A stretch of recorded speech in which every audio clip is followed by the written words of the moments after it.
Subscribe करें और देखें एक दिल दहला देने वाली हॉरर स्टोरी। बिना घबराए बेल आइकॉन प्रेस करना ना भूलें।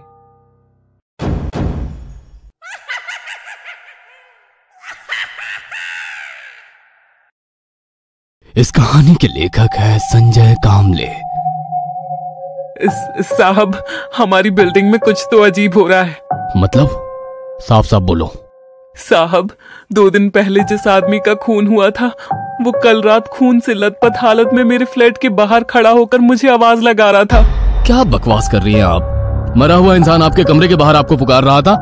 वॉचमैन की तरफ देखते हुए इंस्पेक्टर साहब ने कहा, तुमने कुछ देखा? नहीं साहब, शायद मेम साहब को वहम हो गया होगा। साहब, वहम नहीं था, सचमुच मैंने अपने दरवाजे पर लगे की होल से उसे देखा था। ठीक है, माना आपने उसे देखा, पर वो आपके दरवाजे के बाहर क्या कर रहा था? बोल रहा था।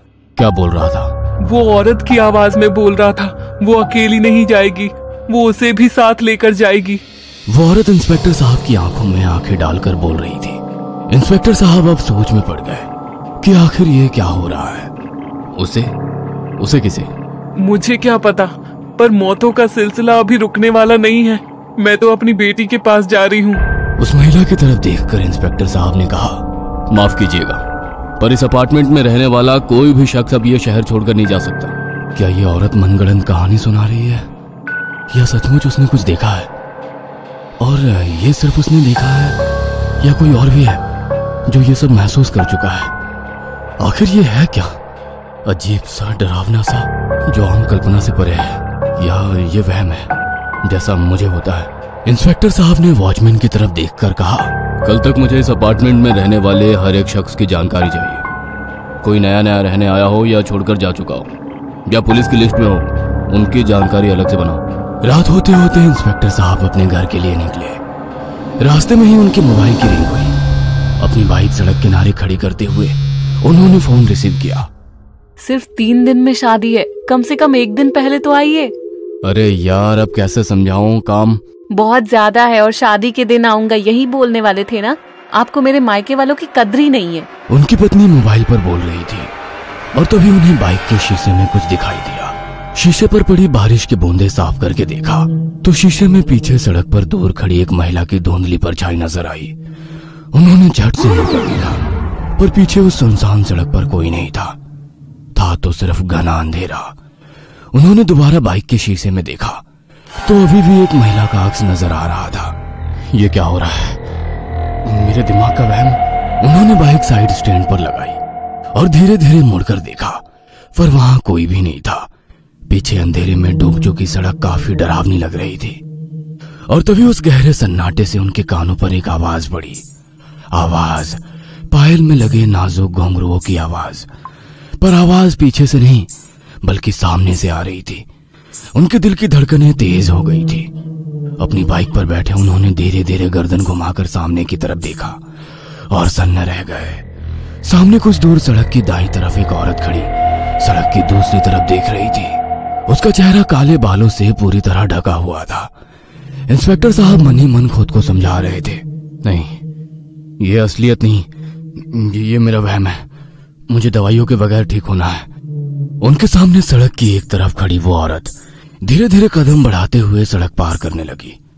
चलते वक्त उस औरत के पैरों की पायल आवाज कर रही थी। मोबाइल कानों पर लगाए इंस्पेक्टर साहब उसी को देख रहे थे। वो औरत अब सड़क के बीचों बीच आकर रुक गई। सब कुछ शांत था, पर इंस्पेक्टर साहब का दिल जोर जोर से धड़क रहा था। उनकी नजरें उसी महिला पर गड़ी हुई थी। उस महिला ने इंस्पेक्टर साहब की तरफ अपनी गर्दन घुमाई। उसका खून से सना आधा चेहरा बालों से ढका था। उसने इंस्पेक्टर साहब से नजर हटाकर दोबारा सामने की ओर देखकर सड़क पार करने लगी।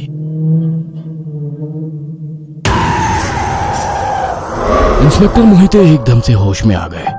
पत्नी अभी भी डांटे जा रही थी। आप ना नौकरी ही करिए, हमारी तो कोई परवाह ही नहीं। गलती हुई जो पुलिस वाले से शादी की, सुन रहे हो या नहीं? हाँ, सुन रहा हूँ।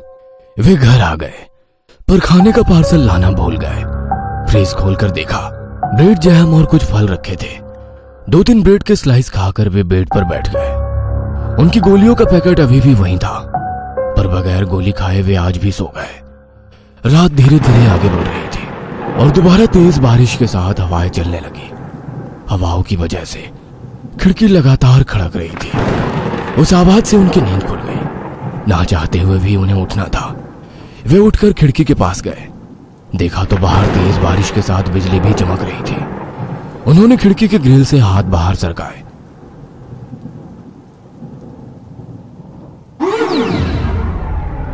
देखा तो वही औरत खिड़की के बाहर बिल्कुल उनके सामने खड़ी थी और झट से नींद खुल गई। उन्होंने आसपास देखा तो सब कुछ शांत था। बारिश आम रोज की तरह ही थी, पर कोई भी आवाज नहीं थी। नींद अब पूरी तरह से खुल गई थी। वे उठकर बैठ गए। टेबल पर रखी टैबलेट के पैकेट पर नजर गई। उन्होंने कांपते हाथों से एक टैबलेट निकाली और पानी का ग्लास भरकर लिया। आप मतिभ्रम के मरीज हैं, आपको ये दवाइयां लेनी ही होगी, वरना आपका दिमाग आपके काबू से बाहर होगा। आपको क्या लगता है मैं पागल हूं? देखिए, आप गलत मतलब निकाल रहे हैं। उनको डॉक्टर साहब के साथ की गई चर्चा याद आ रही थी। अपने कांपते हाथों से वे उस गोली को अपने मुंह तक ले गए और दोबारा जोर से दूर फेंक दिया और उठकर खिड़की के पास खड़े होकर सिगरेट सुलगाई। तभी उन्हें कुछ याद आ गया। मोबाइल निकालकर नंबर डायल किया। हाँ, जल्द से जल्द पहुंच जाओ। मोबाइल पॉकेट में रखकर सिगरेट खिड़की से बाहर फेंक दी। अपनी बुलेट लेकर कहीं जाने लगे। रात के करीब 2 बजे होंगे। धीमी बारिश की बूंदें आसमान से धरती पर टपक रही थी। सड़क पूरी तरह से सुनसान थी। वे उस रेलवे की पटरी के पास से गुजरने लगे। कुछ तो राज दबा है इस जगह। उनकी बाइक उसी अपार्टमेंट के गेट के अंदर आ गई। इंस्पेक्टर साहब को देखते ही वॉचमैन रजिस्टर लेकर उनके पास आ गया। देखिए सर, जैसा आपने कहा था वैसी सारी जानकारी लिख ली है। नाम देखते वक्त उनकी नजर एक नाम पर पड़ गई जिसे पेन से क्रॉस किया था। ये कौन है? वॉचमैन ने नाम देखकर कहा। ये कुछ नहीं कर सकता। क्यों? क्योंकि कई महीनों से ये खुद लापता है। लापता है? मतलब इसकी गुमशुदगी की पुलिस में शिकायत दर्ज की होगी। उन्होंने मोबाइल से किसी को कॉल किया। हेलो गायटोंडे, परसों जिस अपार्टमेंट में कत्ल के सिलसिले में हम छानबीन कर रहे हैं, उस अपार्टमेंट से कोई मिसिंग कंप्लेंट आई है? 1 मिनट सर। हाँ सर, उसकी पत्नी ने रिपोर्ट लिखाई थी। पत्नी खूबसूरत थी तो सारा शक पत्नी पर ही था, पर कुछ दिन बाद वो भी गायब हो गई। ठीक है। इंस्पेक्टर साहब ने फोन रखकर वॉचमैन से कहा। उनका फ्लैट कौन सा है? वॉचमैन ने चाबी से लॉक खोला। इंस्पेक्टर साहब ने फ्लैट का दरवाजा खोलकर अंदर जाते हुए वॉचमैन से कहा। तुम जा सकते हो, जरूरत पड़ी तो बुला लूंगा। वे कमरे की बारीकी से जांच करने लगे। काफी दिन से बंद होने के कारण एक अजीब सी गंध कमरे के भीतर फैली हुई थी। दीवार पर दोनों की एक तस्वीर टंगी नजर आई। वाकई वो काफी सुंदर थी। इंस्पेक्टर साहब हर तरफ देखते हुए आगे बढ़ रहे थे। कमरे के भीतर धुंधली रोशनी फैली हुई थी। तभी तेज हवा के झोंके से खिड़की का दरवाजा टकराया। खिड़की के पास जाते हुए उन्होंने धीरे से दरवाजा खोला और बाहर झांकने लगे। ऊपर से शहर का नजारा काफी लुभावना नजर आ रहा था। वे दरवाजा बंद करने ही वाले थे कि तभी बाहर एक गमले में उन्हें कुछ अटका पड़ा नजर आया। उन्होंने गैलरी का दरवाजा खोला और वो चीज हाथ में लेकर पॉकेट में रख दी और तब तक पुलिस की नीली बड़ी सी वैन गेट के अंदर आती दिखाई दी। इंस्पेक्टर साहब ने मोबाइल निकालकर कांस्टेबल को फोन लगाया। हेलो, वॉचमैन को गाड़ी में बिठाओ। पुलिस की वो वैन रात के उस गहरे सन्नाटे से आगे बढ़ रही थी। इंस्पेक्टर साहब के जोर से तमाचा मारते ही वॉचमैन बोलने लगा। सर मैं गरीब आदमी हूँ। अपनी फैमिली का पेट पालने के लिए मैं इतनी दूर काम कर रहा हूँ। वॉचमैन इंस्पेक्टर साहब के सामने गिड़गिड़ा रहा था। इंस्पेक्टर साहब ने उसकी तरफ देखकर कहा। जो मरा है उसकी भी फैमिली थी, इसलिए सच सच बताओ। रात के 3 बजने वाले। वैसे भी नींद टूटने से मुझे गुस्सा बहुत आता है। सर, अगर उनके नाम सामने आ गए तो वो मुझे पूरी तरह से बर्बाद कर देंगे। शायद मुझे जान से मार देंगे। बस ये रोना धोना बंद करो। हवलदार, इसे हवालात में बंद करो और इतनी अच्छी खातिरदारी करो कि जिंदगी भर याद रखें। साहब बताता हूँ। और वो रोते हुए बोलने लगा। उस फ्लैट में वो पति पत्नी रहने आए थे, नाजिम अंसारी और उनकी पत्नी रजिया। नाजिम एक कंपनी में काम करता था और रजिया घर संभालती थी। उनकी पत्नी रजिया पर विलास राव ने बुरी नजर डाली। ये वही है ना जिसकी कटी फटी लाश उसी के कमरे में मिली? हाँ साहब, वही। बात पुलिस तक पहुंची। विलास राव की पहुंच ऊपर तक थी। इसलिए वार्निंग देकर छोड़ दिया। फिर एक दिन नाजिम लापता हो गया। रजिया मैम पुलिस थाने के चक्कर काटती रही और फिर एक दिन वो भी गायब हो गई। ड्राइवर गाड़ी रोको। इंस्पेक्टर साहब की आवाज सुनते ही ड्राइवर ने कस के ब्रेक दबा दिया। गाड़ी दोबारा शुरू हो गई और शहर की तरफ चलने लगी। वॉचमैन उस सुनसान इलाके में गुजरने वाली सड़क पर खड़ा होकर दूर जाती पुलिस की गाड़ी को देखता रहा। उसे रेल की पटरी के पास ही उतारा था। वो पीछे मुड़कर दोबारा अपनी अपार्टमेंट की तरफ चलने लगा। तभी उसे रेलवे की पटरी पर कुछ पड़ा दिखाई दिया और दूर से आने वाली ट्रेन की हॉर्न की आवाज सुनाई दी। दूर उस पटरी पर पड़ी चीज में हलचल होने लगी। शायद कोई जख्मी इंसान पड़ा होगा। वॉचमैन पटरी की तरफ दौड़ने लगा। नजदीक जाते ही उसे एक जख्मी औरत रेलवे ट्रैक पर पड़ी नजर आई। ट्रेन नजदीक आ रही थी। वॉचमैन उस महिला के पास पहुंचा। वो बुरी तरह से जख्मी थी। खून से लथपथ उस महिला को पटरी से हटा ही रहा था कि उस महिला ने वॉचमैन की तरफ देखा। उस महिला को देखकर वॉचमैन चौंक गया। मैडम, आपको तो मार दिया गया था। और अगले ही पल रेलगाड़ी धड़क धड़क धड़क धड़क आवाज करती हुई पटरी से गुजरने लगी। इंस्पेक्टर साहब अपनी केबिन में बैठे परेशान से किसी से बातें कर रहे थे। सावंत साहब, केस काफी पेचीदा बन चुका है। बिलास राव का कत्ल हो गया और कल रात उसी अपार्टमेंट के वॉचमैन ने रेलवे ट्रैक पर खुदकुशी कर ली।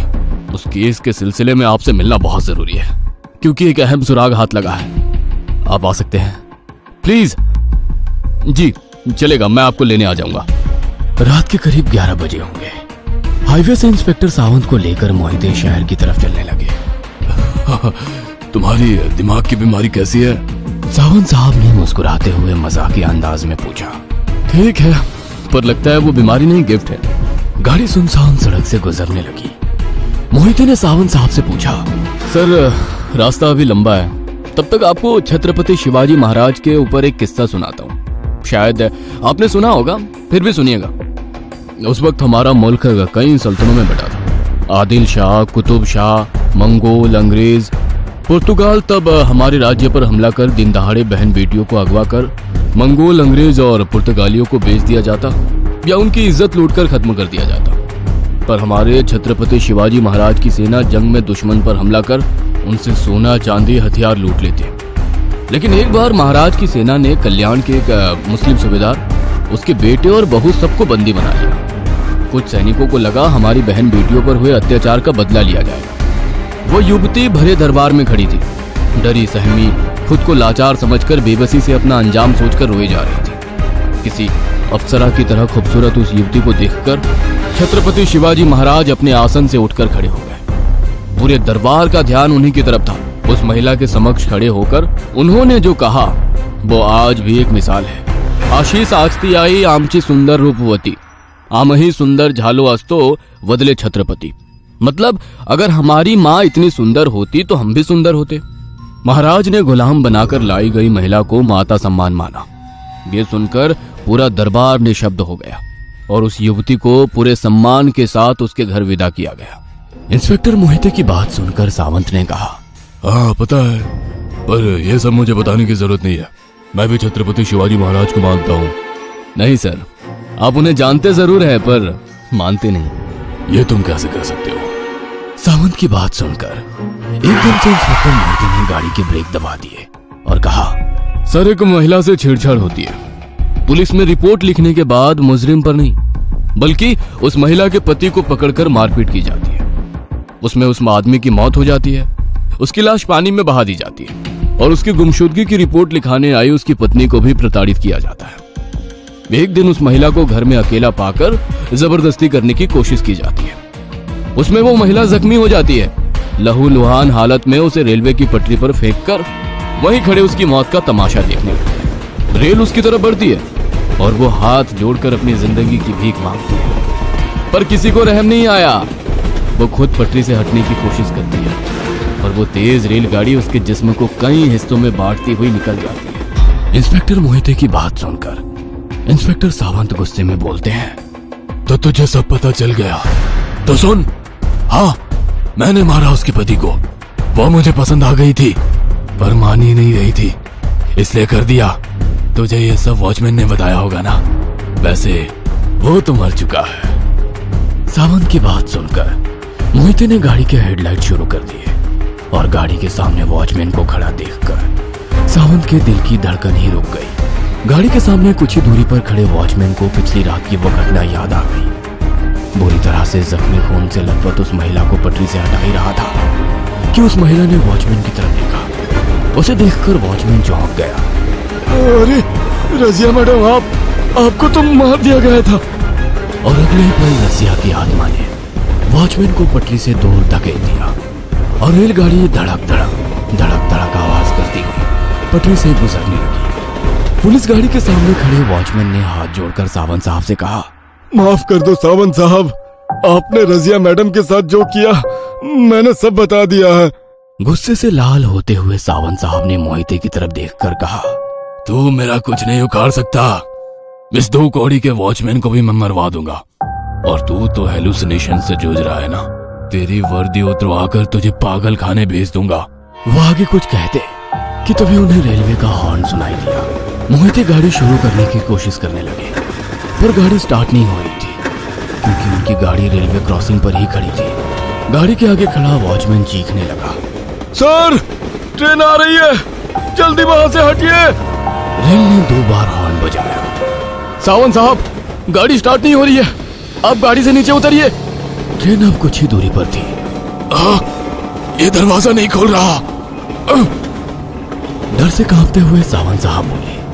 मोहिते ने ड्राइवर साइड का दरवाजा खोला और सावंत साहब की तरफ देखकर कहा, इस तरफ से निकलिए। लेकिन वो दरवाजा भी झटके से अपने आप बंद हो गया। सावंत साहब चीखने लगे, मुझे यहां से निकाल।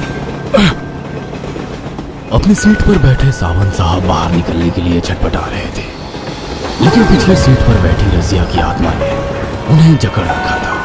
वे कुछ समझ पाते कि तभी रेलगाड़ी ने उनकी कार को जोरदार टक्कर मारी। इंस्पेक्टर मोहिते कुछ दूर गिर पड़े।